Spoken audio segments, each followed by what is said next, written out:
ગઈકાલે રાત્રે કતારગામ લલિતા ચોકડી ખાતે એક ખૂનનો બનાવ બનેલ છે, જે બનાવ અનુસંધાને આ કામના ભોગ બનનાર બેનની દીકરીએ કતારગામ પોલીસ સ્ટેશનમાં ફરિયાદ આપતા ગુનો રજીસ્ટર કરવામાં આવેલ છે અને આ ગુનાની તપાસ કતારગામ પોલીસ ઇન્સ્પેક્ટર શ્રીએ હાથ ધરેલ છે.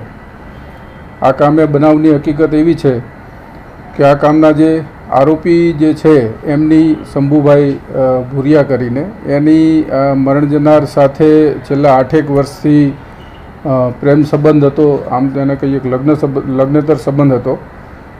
એના પછી એ છેલ્લા 8 વર્ષથી સાથે જ રહેતા આવેલા અને ગતરોજ અને એના આગલા દિવસે એટલે કે 17 તારીખે ફરિયાદી ની માતા અને આ આરોપી વચ્ચે આજે ભોગ બનનાર બેન છે એના આરોપી સિવાય અન્ય વ્યક્તિ સાથે આડા સંબંધ હોવાની બાબતને લઈને ઝઘડો થયેલો, જે અનુસંધાને ઉશ્કેરાટમાં આવી આ કામના આરોપીએ ગઈકાલે રાત્રે ફરિયાદી બેન ઉપર જ્વલનશીલ પ્રવાહી નાખી અને તેને સળગાવી મોતને ઘાટ ઉતારેલ છે. જે અનુસંધાને ગુનો રજીસ્ટર થતાં સ્થાનિક પોલીસે ત્વરિત કાર્યવાહી હાથ ધરી આરોપીની ગુનાના કામે ડિટેન કરી આગળની તપાસ હાથ ધરેલ છે.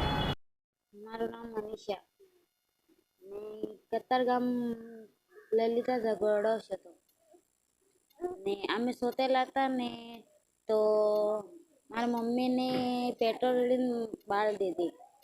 જે બાળવાવાળો છે ને એ ભાગી ગયો. એનું નામ શંભુ, અહીં લલિતા ચોકડી વતન રાજસ્થાન, બાંસવાડા જિલ્લા.